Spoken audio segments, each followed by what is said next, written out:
चलिए स्टार्ट करते हैं ना। सब अपने अपने कैमराज ऑन कर लो फटाफट से। तो हम लोग ने क्या देख रहे थे, कंपेयर कंपेयर कर चुके थे हम तीनों सेक्टर्स को, है ना। तीनों सेक्टर्स को हमने क्या कर लिया था, कंपेयर भी कर लिया था, जीडीपी क्या होती है वो भी देख लिया था। अब हमको इसकी हिस्ट्री पढ़ना था शायद तक, है ना। हिस्ट्री में कैसे सेक्टर्स में कैसे कैसे चेंजेस आए, ठीक है, उसकी हिस्ट्री क्या थी सेक्टर्स की। तो यहाँ से स्टार्ट करते हैं, है ना। Generally it has been noted from histories of many new development countries that an initial states of development primary sector was most important sector of economic activity। तो देखो क्या है, सभी को पता है कि हमारी हिस्ट्री कैसी थी और आज के टाइम पे मतलब एट प्रेजेंट हम लोग कहाँ से कहाँ पर है ना। टाइम के अकॉर्डिंग सभी को पता है चेंजेस होते हैं, ठीक है। तो वैसे ही जो प्राइमरी सेक्टर है वो इकोनॉमिकली के लिए सबसे ज्यादा इम्पोर्टेंट सेक्टर है ना। इकोनॉमिक के लिए बहुत ज्यादा सबसे ज्यादा इम्पोर्टेंट सेक्टर कौन सा है, प्राइमरी। क्योंकि प्राइमरी क्यों है बहुत ज्यादा इम्पोर्टेंट है, क्योंकि प्राइमरी से ही सेकेंडरी और टर्जरी बनता है ना। As the method of farming changed and agriculture sector began to prosper.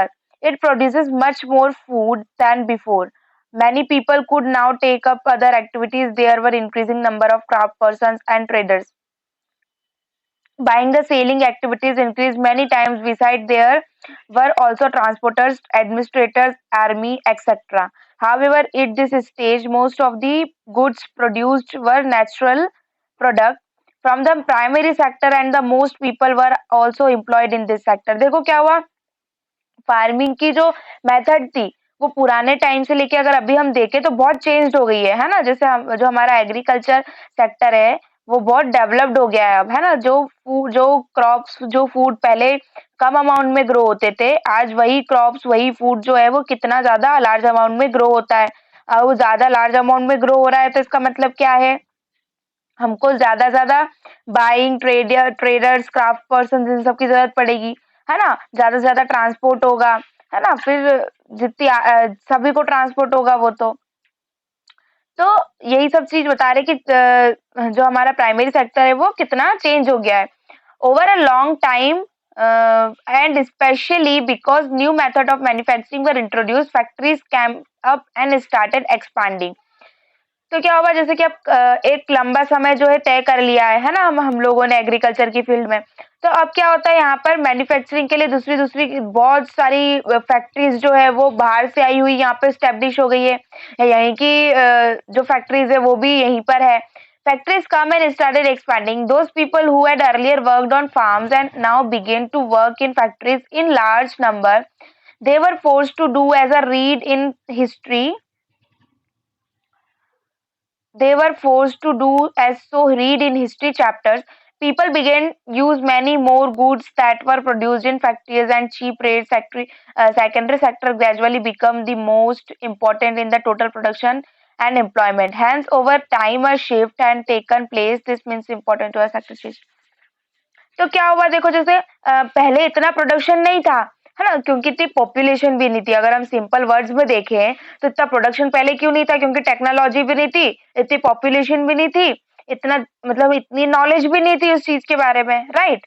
But अगर नाउ अडे आज की बात करें हम तो हमारे पास में नॉलेज भी भरपूर है, टेक्नोलॉजी भी भरपूर है, पॉपुलेशन भी भरपूर ही है ना। अगर हम पॉपुलेशन की भी बात करें तो पॉपुलेशन भी हमारे पास में बहुत ज्यादा है। तो इसी के कारण क्या हुआ, चेंजेस आया, टेक्नोलॉजी डेवलप हुई, सब चीजों में चेंजेस आने लगा, है ना। तो वैसे वैसे क्या हुआ, कंपनीज जो थी बाहर की कंपनीज यहाँ पर आई तो फिर उसके बाद में उन्होंने और ट्रेडिंग को जो है एक्सपांड किया, बढ़ाया, है ना।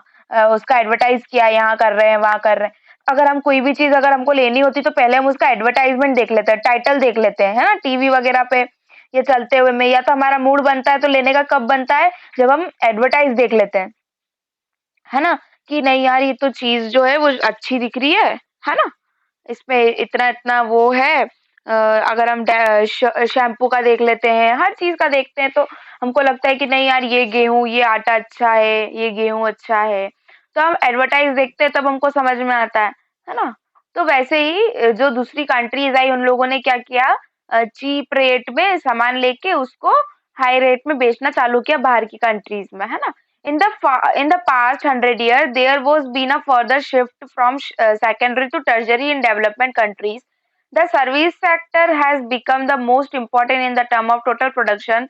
Most of the working people are also employed in the service sector. This is the generally pattern observed in developed countries. देखो क्या है, आप प्राइमरी भी पढ़ोगे तो वो भी इम्पोर्टेंट है, सेकेंडरी पढ़ोगे तो सेकेंडरी भी इम्पोर्टेंट है, टर्जरी पढ़ोगे तो टर्जरी में भी यही आएगा कि ये भी मोस्ट इम्पोर्टेंट सेक्टर है ना। प्राइमरी क्यों है, क्योंकि प्राइमरी नहीं होगा तो आपका सेकेंडरी और टर्जरी नहीं होगा, राइट। और सेकेंडरी नहीं होगा तो आपका टर्जरी भी नहीं होगा। सेकेंडरी क्यों जरूरी है, क्योंकि अगर आप कोई भी चीज अगर दे रहे हो तो विदाउट मैन्युफैक्चरिंग, विदाउट पैकिंग हम लोग किसी भी चीज को ट्रांसपोर्ट नहीं करते हैं, राइट। और अगर टर्जरी नहीं होगा तो फिर क्या मतलब है प्राइमरी और सेकेंडरी का। तो ये तीनों क्या एक दूसरे से क्या है, मिले जुले हैं, ठीक है। तो यही बताया आपको ये वाले पैराग्राफ में कि क्या हुआ, टर्जरी सेक्टर जो है वो बहुत मोस्ट इंपॉर्टेंट सेक्टर बताया गया, क्योंकि इसमें क्या होता है, हम ट्रांसपोर्टेशन और बेचना वगैरह इसको सबको किस में ले लेते हैं, टर्जरी सेक्टर में ले लेते हैं, है ना। जो हमारे कंज्यूमर्स है, सेलर्स है, बायर है, वो सब किस में आ जाते हैं, टर्जरी सेक्टर में। अगर कोई चीज मैन्युफैक्चर होके ट्रांसपोर्ट होके एक जगह नहीं आएगी तब तक वो चीज बिकेगी ही नहीं, राइट। तो उस पैटर्न में ये बताया गया है कि इसमें कंट्री जो है बहुत डेवलप्ड हुई है ना। इसमें बहुत सारे लोगों को एम्प्लॉयमेंट मिला है एंड ऑल, ठीक है। What is the total percentage, sorry, what is the total production and employment in three sectors in India? Over the years, have there been change similar to the pattern observed the development countries? We shall see the next section. अब बताया इस, अब आपको आगे जो बताएंगे वो यही बताएंगे कि क्या क्या चेंज आया इंडिया में, हमारी जितने भी सेक्टर्स है उसमें क्या चेंज आया, कैसे आया, है ना। अब वो कैसे आया वो तो आपको समझा दिया मैंने, देख लेते हैं क्या चेंज आया। तो primary secondary टर्जरी sector in India, आपको ये फर्स्ट ग्राफ जो है वो दिख रहा होगा। इसमें क्या बताया है, इसमें गुड्स का प्रोडक्शन बताया, उनकी सर्विस बताई है, मतलब तीनों सेक्टर्स बताए हैं, ठीक है। This is show for 2 years, दो ईयर का ऐसे कुछ बताया उसके अंदर। 1973 से 1974, 2013 से 2014, है ना। ब्लू जो है वो प्राइमरी सेक्टर है, सेकेंडरी जो है वो मतलब दिख ही रहा होगा वो वैसा है। You can see how total production has been grown over the 40 years। इसको समझते हैं, एक सेकेंड रुको, आगे पढ़ते हैं पहले। Rising importance of a tertiary sector is production. Over the 40 years, 1973 to 1974 and 2013 to 2014, while production in all the three sectors has increases it has increased the most in the tertiary sector. As a result, in the year 2013 to 2014, the tertiary sector has emerged as the large producing sector in India, replacing the primary sector. Why is the tertiary sector becoming so important in India? देखो क्या बताया simple से इस graph के अंदर आपको, कि आप जब 1973 से 1974 तक का जो ग्राफ देख रहे हो उसके अंदर primary sector, tertiary sector, secondary sector को आप देख रहे होंगे, है ना। वो कितना क्या प्रोडक्शन, मतलब कितने प्रोडक्शन में है, वो कितने उसमें है, मान के चलो प्राइमरी 2000 प्रोडक्शन कर रहा है, सेकेंडरी जो है वो 150 कर रहा है, टर्जरी जो है वो भी 150 कर रहा है, ठीक है। तो ऐसे करके इनका प्रोडक्शन हो रहा है। बट अगर हम बात करें 2013 की, है ना, तो उसका प्रोडक्शन जो है वो बहुत इंक्रीज हो गया है ना। कैसे इंक्रीज, और सबसे ज्यादा इंक्रीजमेंट किसमें हुआ है, टर्जरी सेक्टर में, मतलब ट्रांसपोर्टेशन और इन सब चीजों में, है ना। तो आप लोगों को समझ में आ रहा होगा कि टर्जरी सेक्टर जो है वो कितना डेवलप्ड हो गया और कितना फास्ट हो गया इंडिया में। हमारी इंडिया की बात कर रहे हैं, है ना। तो first, in any country several services such as hospital, education institution, post, telegraph service, policy station, courts, villages, administration officers, municipal.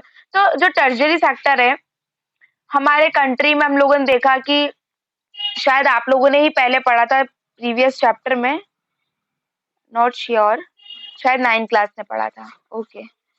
तो हम लोग उसमें हमको यही बताया गया था कि इतने हमारी कंट्री में बहुत सारे हॉस्पिटल्स, स्कूल्स जो सर्विस प्रोवाइड करते हैं, वो बहुत सारी चीजें जो हैं जो क्या है बन चुकी है, वही हमारी किस में आती है, टर्शरी सेक्टर में आती है ना। This can be considered a basic service in a developing country. The government has been responsible for the provisions of this services. तो क्या है, हमारी अगर कंट्री हमको पता करनी है कि डेवलप्ड है, तो वो यही देखते हैं कि यार सड़क बनी है कि नहीं, हॉस्पिटल्स बने हैं कि नहीं, एजुकेशन सिस्टम है कि नहीं, है ना? ट्रांसपोर्टेशन सिस्टम है कि नहीं है ना? तो यही सब चीज़ें देखी जाती है, अगर हमको देखना होगा कि हमारी कंट्री जो है वो डेवलप्ड है कि नहीं है, तो हम यही सब चीज़ें देखते हैं, राइट? तो अगर ये सब चीज़ें होगी तो आपकी कंट्री क्या कहलाएगी? डेवलप्ड कंट्री कहलाएगी, ठीक है? Second, the development on the agriculture and industry leads to be developed of the service such as transport, trade, storage and the like as we have already seen. Greater development of the primary sector, secondary sector, more would be the demand for the such services. Third, देखो second आपको क्या, first क्या बताया कि जितनी ज्यादा ये hospital education system होगा उतना ज्यादा आपका डेवलपमेंट होगा. सेकंड आपको क्या बताया, सेकंड आपको ये बताया कि जितनी एग्रीकल्चरल सिस्टम जो होगा वो डेवलप्ड होगा, जितनी भी इंडस्ट्रियल सर्विसेज जितनी भी ये है वो अगर डेवलप्ड होगी तो क्या होगा, आपका प्राइमरी और सेकेंडरी सिस्टम उतना ज्यादा डेवलप्ड होगा तो आपकी डिमांड जो है सर्विसेज की वो बढ़ जाएगी, है ना? अगर आपका फूड सिस्टम जो होगा, एग्रीकल्चर सिस्टम जो होगा, मैन्युफैक्चरिंग सिस्टम जो होगा, है ना, अगर वो ज्यादा अच्छा प्रोडक्शन दे रहा होगा तो आपकी सर्विसेज जो है वो भी डिमांड में आएगी, राइट? थर्ड आपको क्या बताया है, as income level rise certain section of people started demanding many more services like eating out, tourism, shopping, private hospitals, private schools, professional training etcetera. You can see the change quite sharply in the cities, specially in the big cities.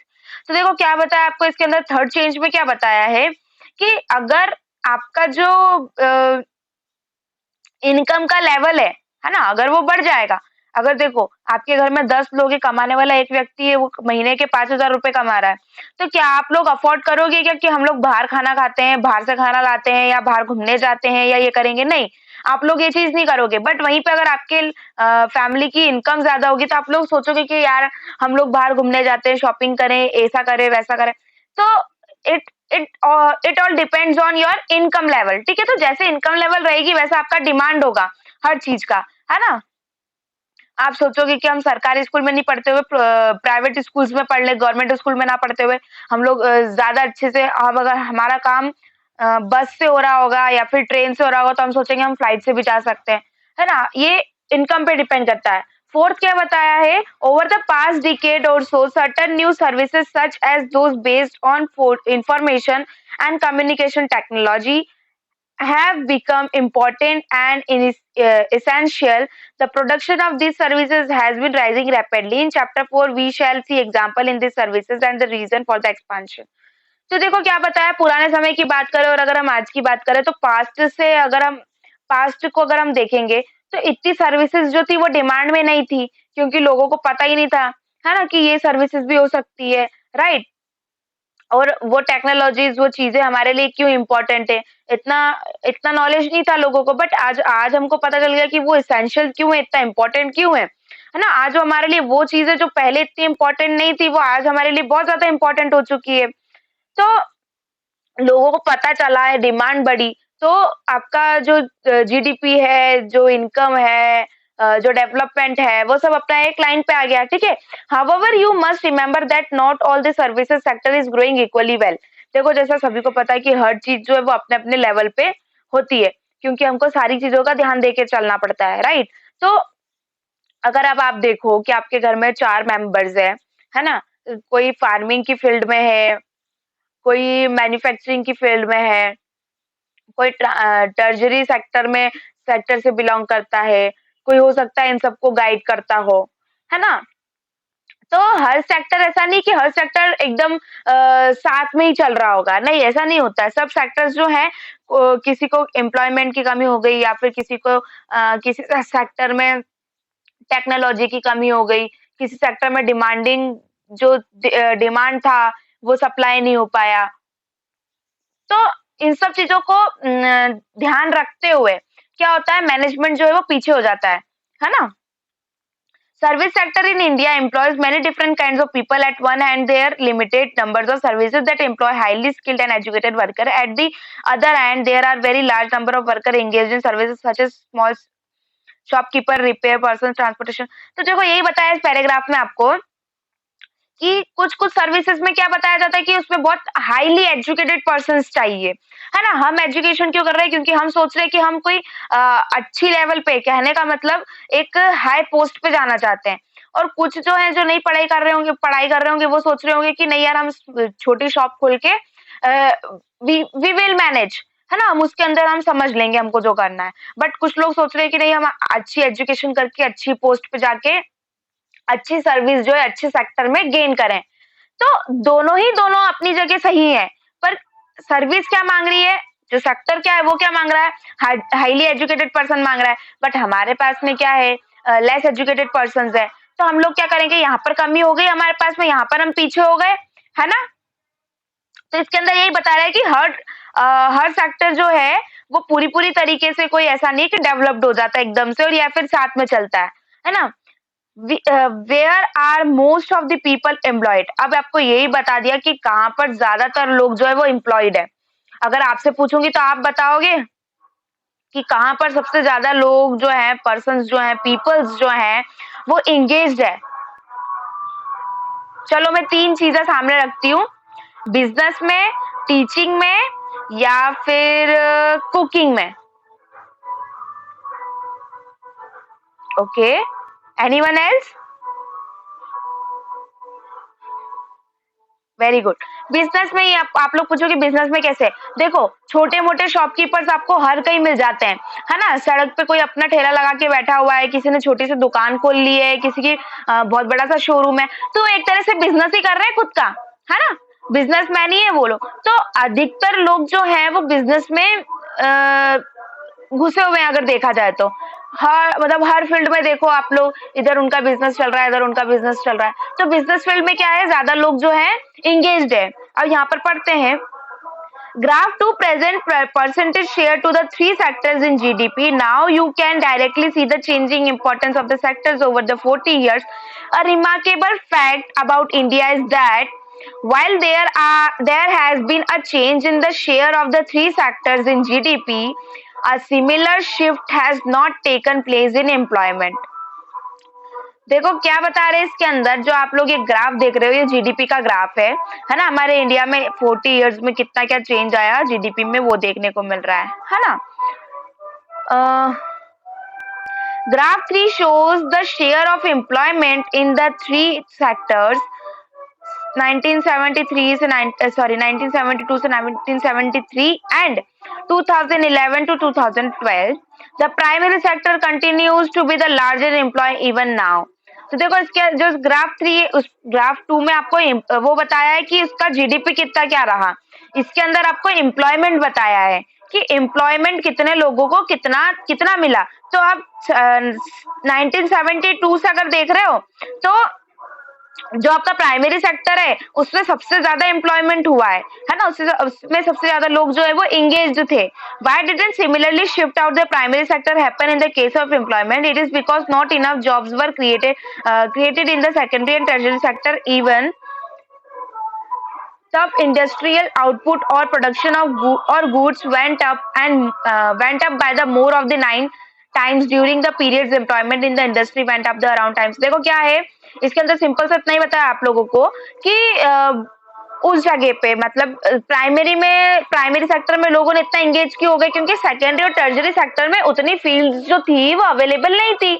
It's very easy, है ना? उतनी fields available नहीं होने के कारण उन लोगों ने क्या चूज किया, प्राइमरी सेक्टर चूज कर लिया।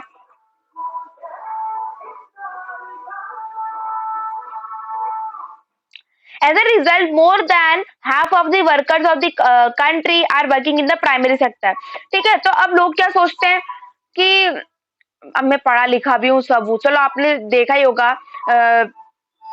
आपके आसपास में हो के नहीं हो, बाकी मेरे घर में तो 2 से 3 एग्जाम्पल हैं।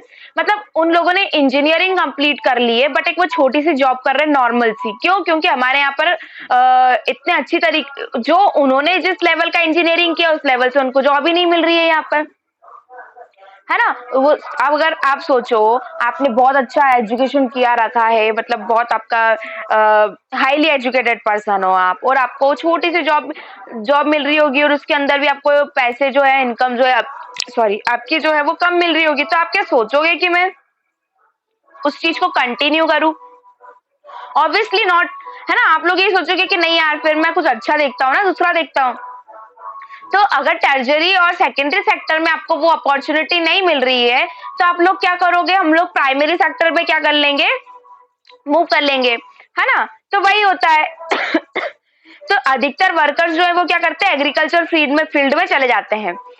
What it means in in there are more people in agriculture than is necessary. So even if you move a few people, our production will not be affected. In other words, the workers is.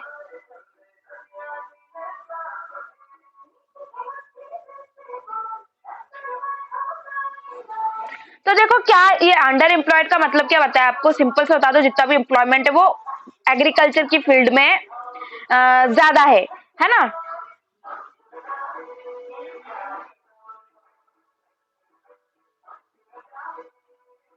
For instance, take the case of the small farmer Lakshmi owning about 2 hectares of the unirrigated land, depended only on the rain growing crops like jawar and arhar. All 5 members of their family works in the plot throughout the years. Why they have now where else to go for work? You will see the everywhere is working. None remains idle, but in the actual fact, their labor efforts gets divided. Each one is doing some work, but no one is fully employed. This is the situation of underdevelopment. तो देखो क्या हुआ है, आपको simple सी बात अगर बताई जाए, एक स्टोरी बता के रखी आपको इसमें लक्ष्मी की। लक्ष्मी क्या है, उसके पास में 2 हेक्टर की जमीन है, पर वो अनइरिगेटेड लैंड है। अनइरिगेटेड लैंड मतलब वो किस पे डिपेंड करेगी, बारिश पे, है ना। अगर इतनी फैसिलिटीज नहीं है आपके पास में कि आप इरिगेशन फैसिलिटीज आपकी लैंड को प्रोवाइड करो, तो आप किस पे डिपेंड करोगे, ऑब्वियसली आप किस पे डिपेंड करोगे, तो आप रेन पे डिपेंड करोगे। तो उसके जितने 5 मेंबर है वो लोग फिर क्या करने लग गए, अलग अलग जगह वर्क करने लग गए, है ना। अब उनका लेबर वर्क भी जो था, है ना, काम करने का जो मतलब जितनी भी स्ट्रेंथ थी वो आधी तो डिवाइड हो जाती है, क्योंकि वो लोग क्या करते हैं, वो जॉब भी करते हैं।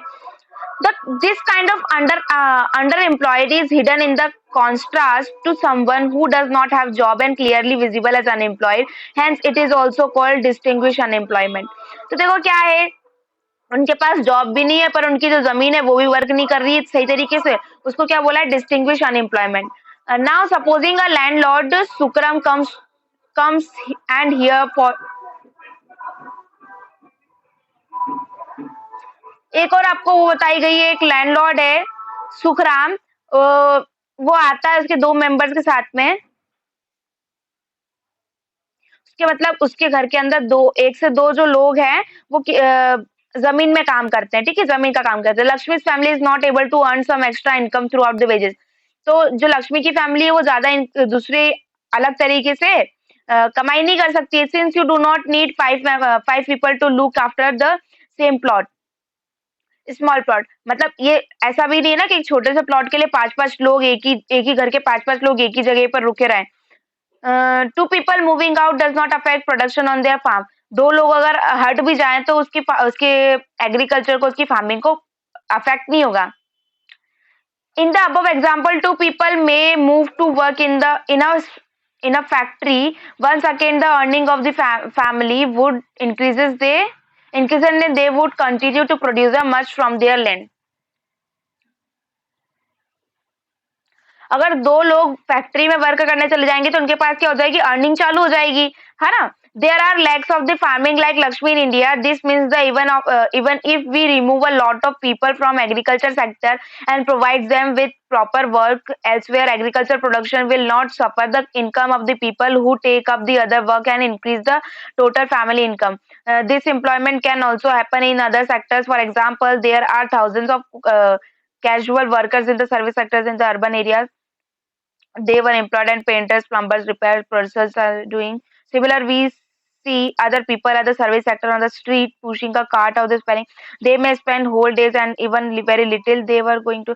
तो देखो इसके अंदर क्या बताया आप लोगों को कि अब लोगों के पास में काम नहीं, तो वो काम कैसे कैसे खुद ही जो है बना लेते हैं। जैसे कि बहुत सारे लोग जो अनएम्प्लॉयड है वो क्या करते हैं, अलग अलग सेक्टर्स में चले जाते हैं। जैसे कि कोई प्लम्बर का वर्क कर रहा है, कोई पेंटिंग कर रहा है, कोई पेंटर कोई पेंटर बन गया, कोई रिपेयरिंग का काम कर रहा है, है ना? कुछ ऐसी जॉब्स वो खुद ही जो है वो खुद ही क्रिएट कर लेते हैं खुद के लिए, अगर उनको एम्प्लॉयमेंट अब अनएम्प्लॉयड है तो, है ना? सभी ने देखा ही होगा, पूरा-पूरा दिन जो है वो लोग बैठ के बहुत कम अमाउंट जो है वो कमाते हैं, है ना? How to create more employment, अब आप ज़्यादा से ज़्यादा एम्प्लॉयमेंट कैसे क कर सकते हो? सिंपल सी बात है, कैसे करोगे?